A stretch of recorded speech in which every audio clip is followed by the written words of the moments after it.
এটা আমাদের হবিগঞ্জের ইস্কন নৃসিংহ জিও ইস্কন মন্দির। সন্ধ্যা আরতির সময় খুব সুন্দর পরিবেশ। দেখুন বন্ধুরা, সন্ধ্যা আরতির সময় সবাই আরতি করতেছে, কৃষ্ণ নাম নিতেছে। অনেক ভালো লাগবে আপনাদের।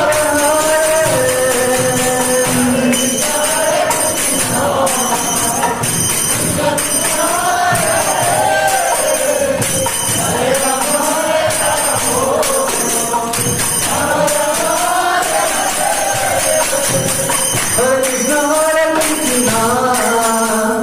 Krishna Krishna